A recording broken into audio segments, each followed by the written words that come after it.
The transformation begins. The Gandhi who worsted the South African government in prolonged combat had first conquered himself in trance, not formed his living habits and inner essence. That altered his relations with Kasturbai and their children. A photograph of Mrs. Gandhi on her first arrival in South Africa in 1897 at 28 shows her a beautiful woman, elegantly dressed in a rich, silk sari. The fine oval face with eyes wide apart, well-formed nose, delicately curved lips, and perfectly shaped chin must have made her very attractive indeed. She was not as tall as Gandhi.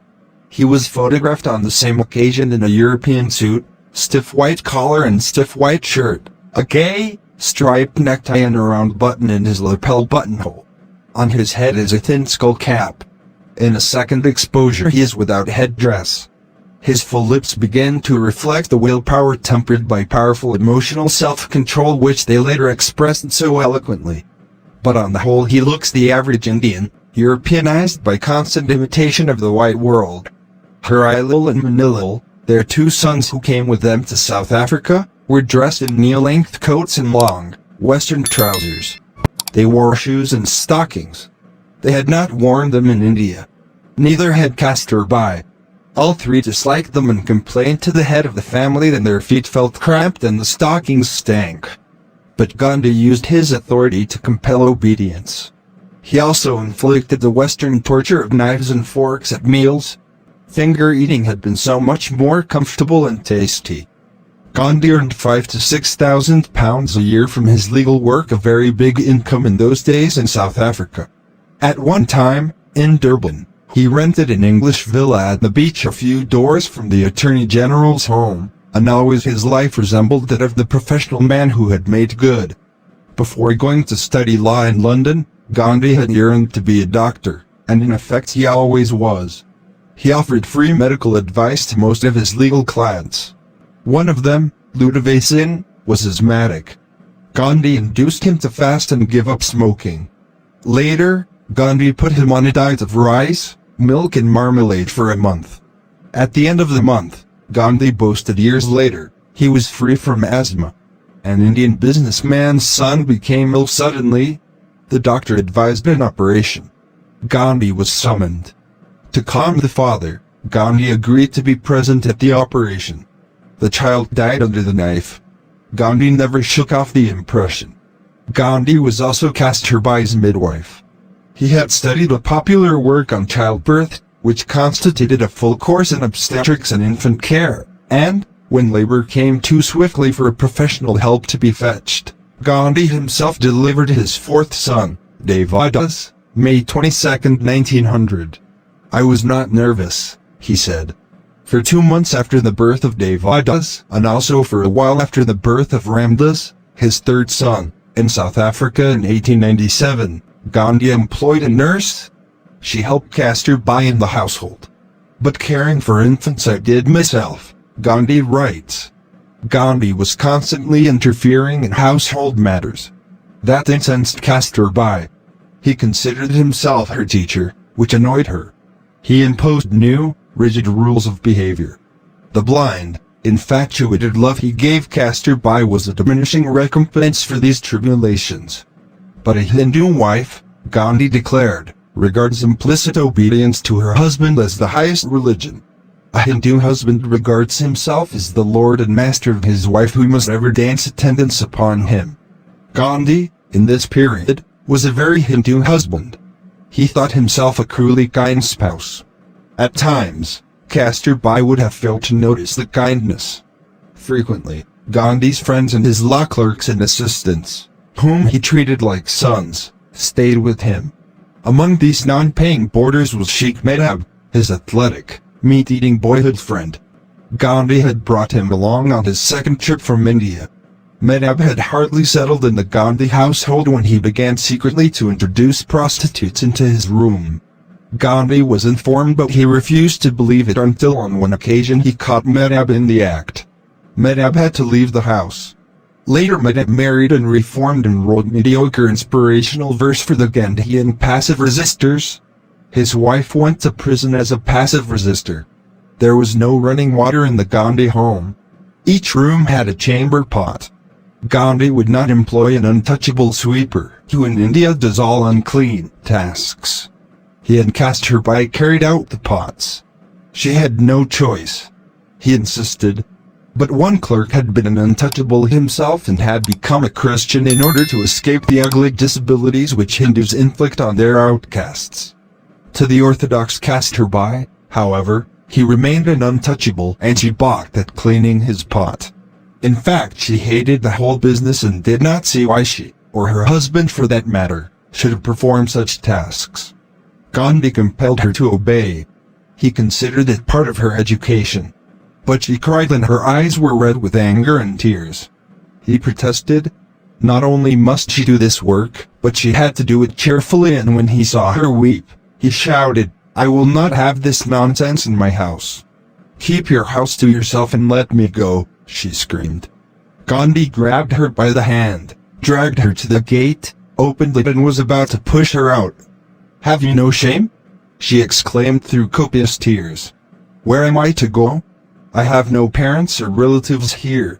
For heaven's sake, behave yourself and shut the gate. Let us not be found making scenes like this." This brought Gandhi to his senses. He possessed a temper and temperament, and his subsequent Mahatmakam was the product of training. In 1901, Gandhi decided to return to India. On the eve of his departure with his family, the Indian community outdid itself in concrete demonstrations of gratitude. He was presented with numerous gold and silver objects and diamond ornaments. For Kasturbai there was a very valuable gold necklace.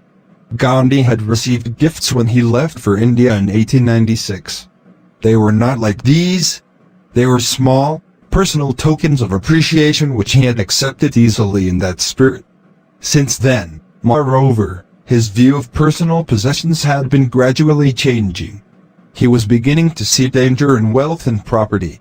He had been pleading with people to conquer their infatuation for jewelry. Yet now he himself owned more than anybody whom he had tried to convert. After the presentation party he went home and spent a sleepless night. The gifts might be construed as payment for services which he had rendered with no thought of material gain. He wanted to give them up. But he saw the advantage of retention. Torn between the yearning for financial security and the desire for the freedom derived from owning nothing, he paced up and down for hours arguing with himself. He was also aware that he faced a family crisis if he decided to return the gifts. Kasturbai would protest. He would be making her unhappy. But by morning his mind was made up. The gifts must go. He had won his own battle. Could he convince Kasturbai? First, in order to make the renunciation a fact beyond family dispute, he drafted a letter which elaborated the plan of using the gifts to create a community fund. Then he proceeded to recruit Harilal and Manilal, his first and second born. They were readily persuaded. They had no interest in jewels and no objection to his emerging new philosophy of austerity. Besides, Papa was a compelling debater.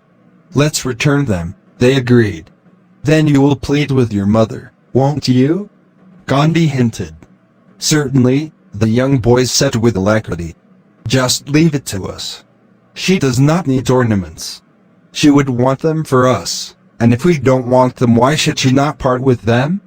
But the boys failed to move Kasturbai. Gandhi came to their aid. "It's all very well for you," Kasturbai started calmly. "You don't care for jewels. You don't wear them. And it's easy enough for you to influence the boys. They'll always dance to your tune. As for me, I have already obeyed your order not to wear trinkets.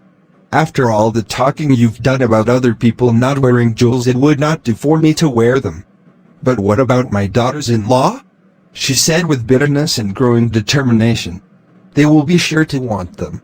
"Well," Gandhi put in mildly, "the children aren't married yet. We've always said they must not marry young. When they are grown up they can take care of themselves. And surely we will not choose brides for our sons who are fond of jewelry. Young things like pretty things. argued Kasturbai. Gandhi tried to soothe. Well, he said, if they do, if after all we have to provide them with ornaments, I shall be him. You will ask me then. That infuriated Kasturbai. Ask you? I know you by this time. You took my jewelry away from me. Imagine you offering to get jewels for your daughters-in-law. You, who are trying to make monks of my boys. No, she shouted, the ornaments will not be returned. The Hindu wife was defiant. Besides, she exclaimed, the necklace is mine. You have no right to return that. This was a retreat. She had given up hope of their keeping all the jewels. At least, the necklace. Eager to mollify her, Gandhi nevertheless was hard. Was the necklace given to you for your service or for my service? He asked rhetorically. Kasturbai burst into tears. It's the same thing, she sobbed. Service rendered by you is as though rendered by me. I have toiled and moiled for you day and night. Is that no service? You forced all and sundry guests upon me, making me weep bitter tears, and I slaved for them. Gandhi knew this was a just reproach. But he did not admit it at the moment. He was determined to return the jewels and create the community fund. He was definitely of the opinion that a public worker should accept no costly gifts. He was beginning to believe that he should own nothing costly, whether given or earned. Against this powerful impulse, which would soon reach full flower and alter his entire mode of life, Kasturbai had no argument. Hers was the instinctive, million-year-old female desire for adornment and the fear, equally primitive, of material want. But a plea for acquisitiveness could not stand against Gandhi's penchant for renunciation, nor could Kasturbai induce him to prefer self-enrichment to community service. In the end, he simply asserted his male authority and announced that the 1901 gifts and those of 1896 would be surrendered to trustees. So it was, and the fund, augmented from other sources, served South African Indians for decades thereafter. Shortly after this episode, Gandhi, having returned to India and rented a home and chambers in Bombay, received a call at his office from an American insurance agent. The agent had a pleasant countenance and a sweet tongue. He discussed Gandhi's future as though we were old friends. In America, the agent said, a person like you would always carry insurance. Life is uncertain. Moreover, it's a religious duty to be insured. This impressed Gandhi. He had believed that faith in God made an insurance policy superfluous. And what about your family? The agent continued. Gandhi knew that his surrender of the fortune and jewels had intensified Kasturbai's insecurity. What would happen to her and the boys if he died? Would it be right again to burden his generous brother who had already spent so much money on them? So Gandhi took out an insurance policy for 10,000 rupees or, roughly, £1,000 in values of that time. The glib American agent subverted the future Mahatma. The future Mahatma had not yet solved his psychonaut-logical problems. Hardly had the family found itself in Bombay than Manila, aged 10, went down with a severe case of typhoid complicated, before long, by pneumonia. At night, the boy had a very high temperature. A Parsi doctor was called. He said there was no effective medicine. Everything depended on proper diet and good nursing. He recommended chicken broth and eggs.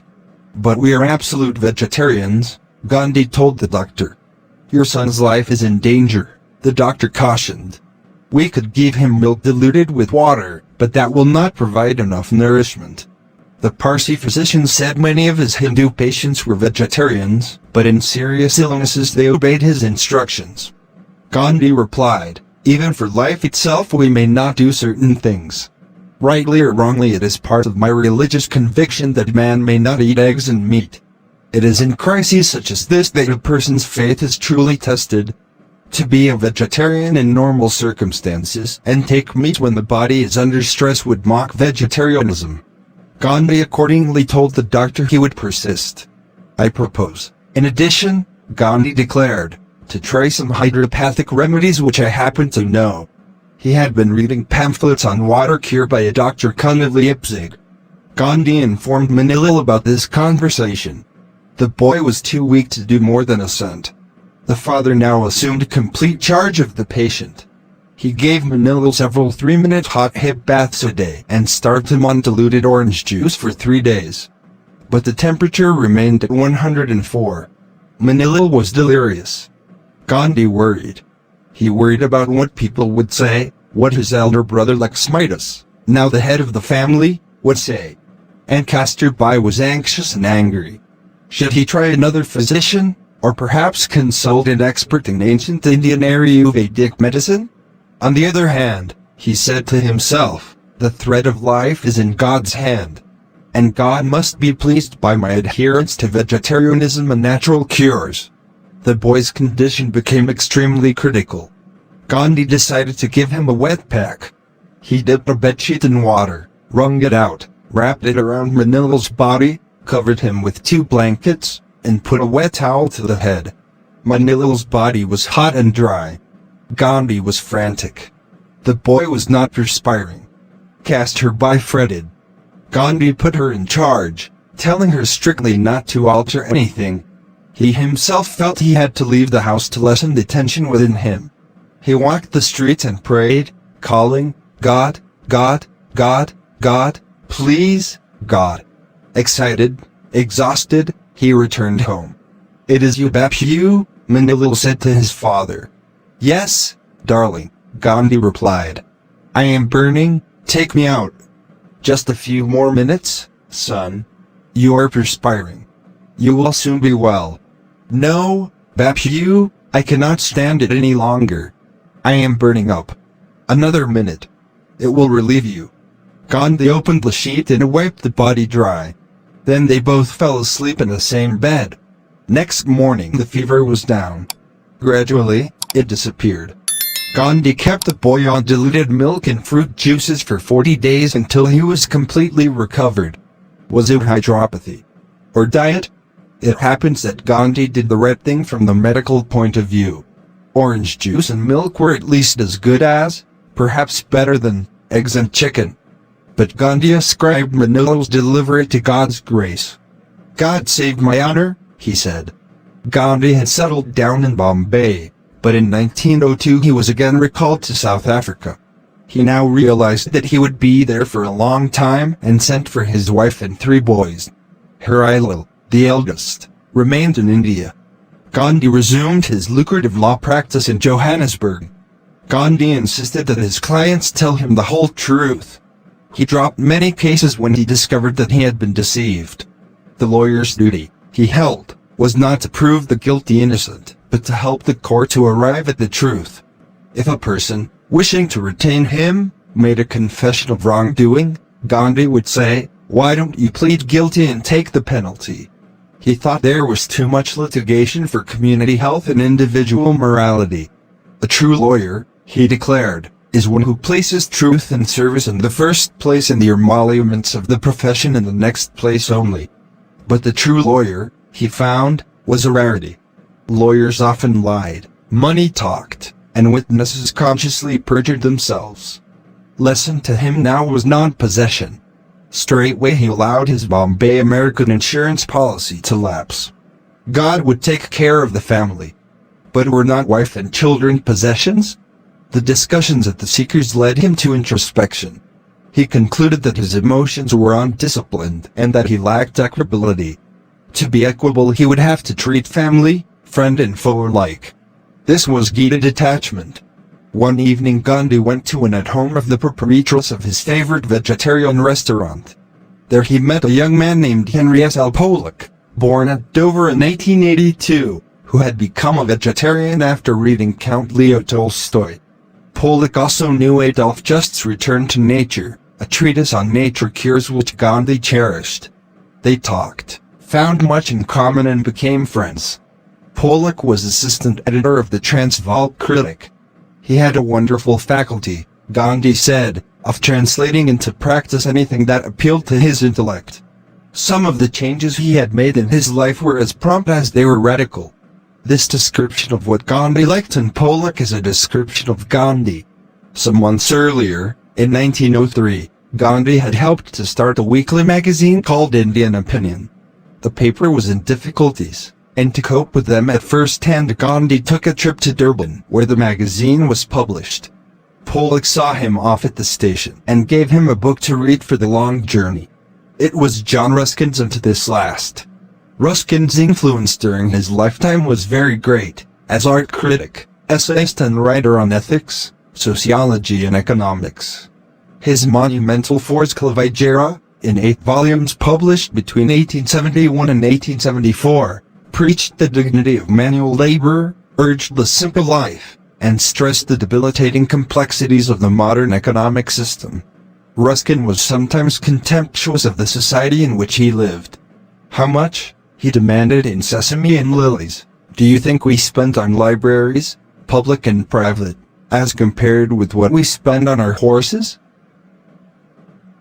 Or, to go lower still, how much do you think the contents of the bookshelves of the United Kingdom, private and public, would fetch, as compared with the contents of its wine cellars?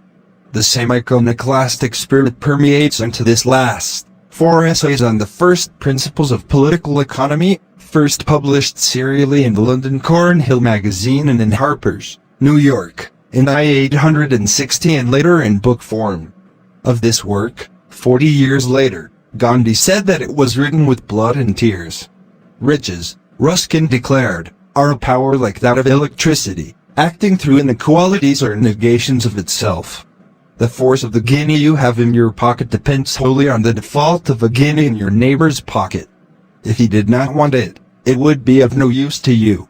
When he is poor and long out of work, the guinea is more valuable to you. Therefore, what is really desired, under the name of riches, is, essentially, power over men. Consequently, men should seek not greater wealth, but simpler pleasure, not higher fortune but deeper felicity, making the first of possessions, self-possession, and honoring themselves in the harmless pride and calm pursuits of peace. Remembering that what one person has, another cannot have, the rich should abstain from luxuries until all, the poorest too, shall have enough, until the time come in the kingdom, when Christ's gift of bread and bequest of peace shall be unto this last as unto thee. To Gandhi it meant, only that economy is good, which conduces to the good of all.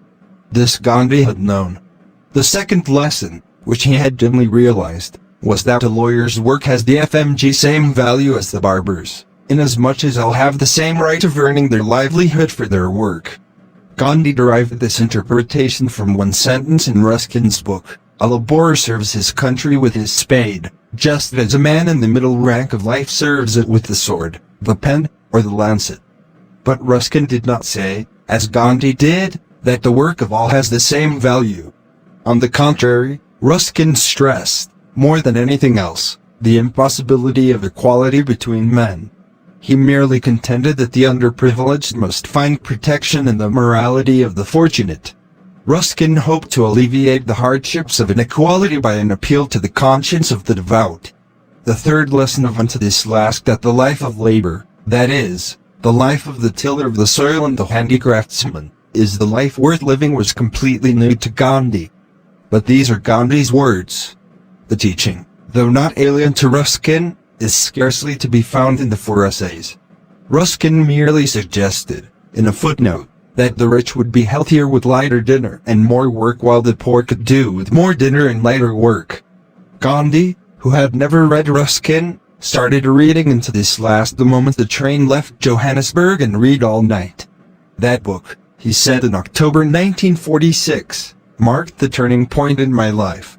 He immediately decided to change my life in accordance with the ideals of the book. He would go to live on a farm with his family and associates. As Gandhi read his deepest convictions into the Gita, so he wove his own notions into Ruskin.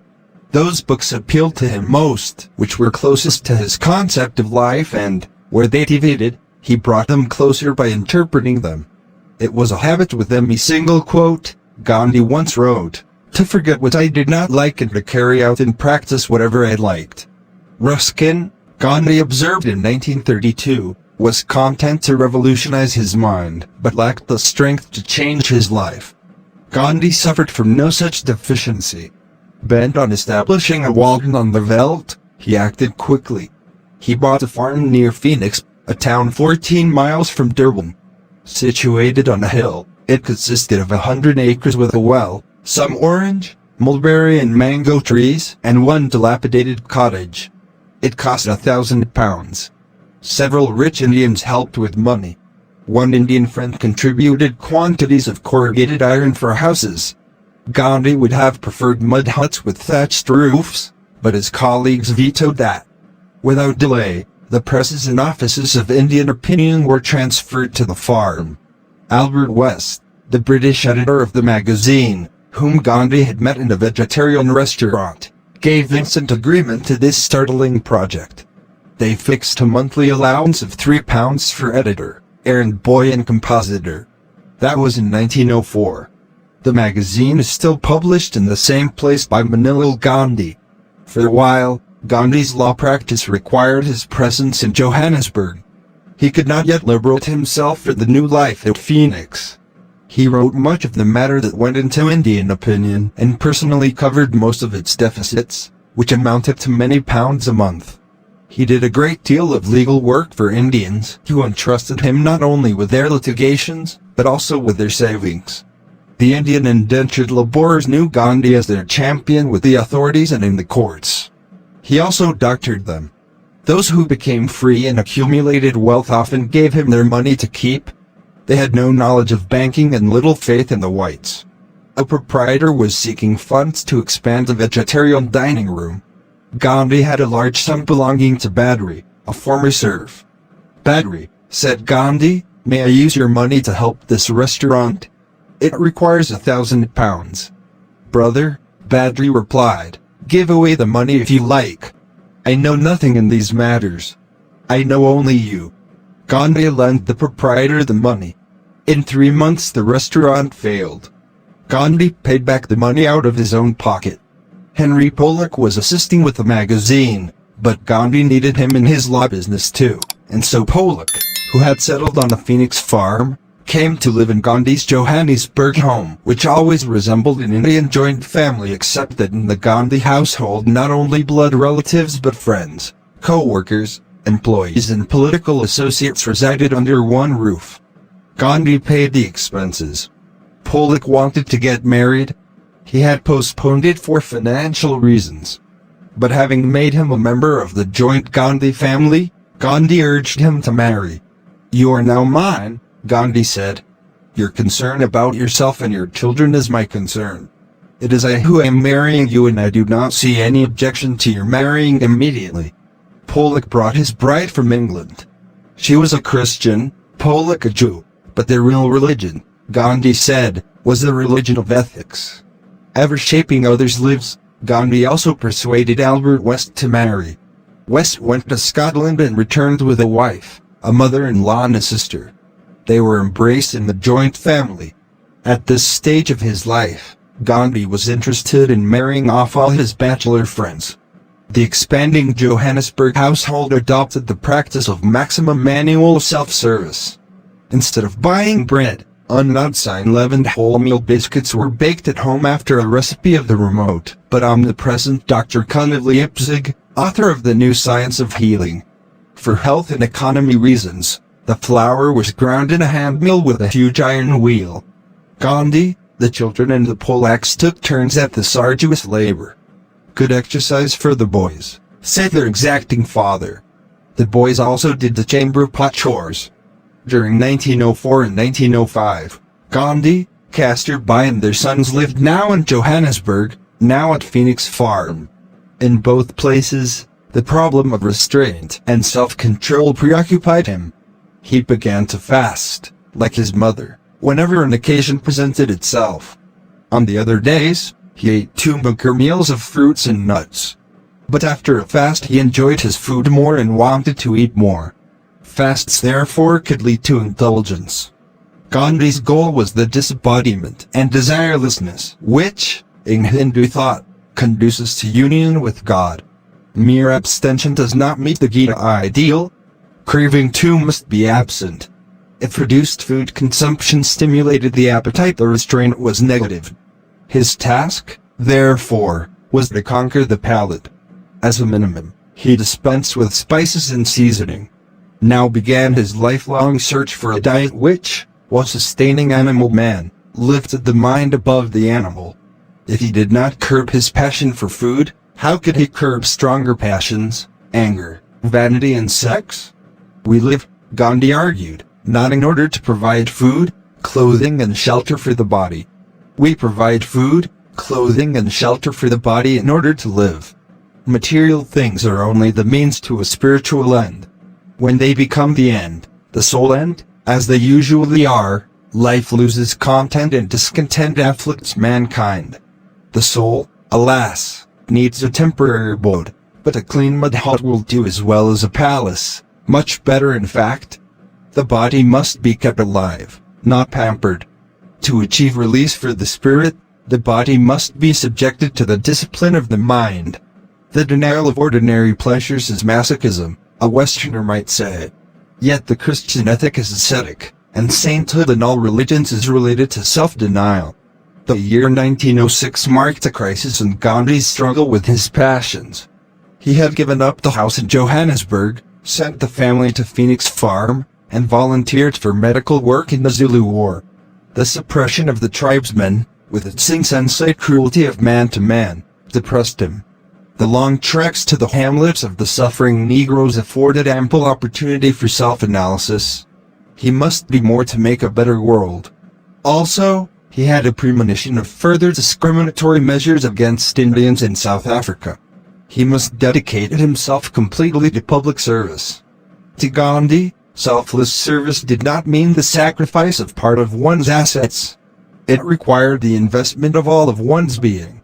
A dedicated person could not belong to wife or children, for if he did, then not the work would be the first consideration. To lead others he had to be immune to all temptations and in command of all his desires. Gandhi accordingly resolved to give up sexual intercourse. Twice before, he had tried to become continent. Kasturbai was willing.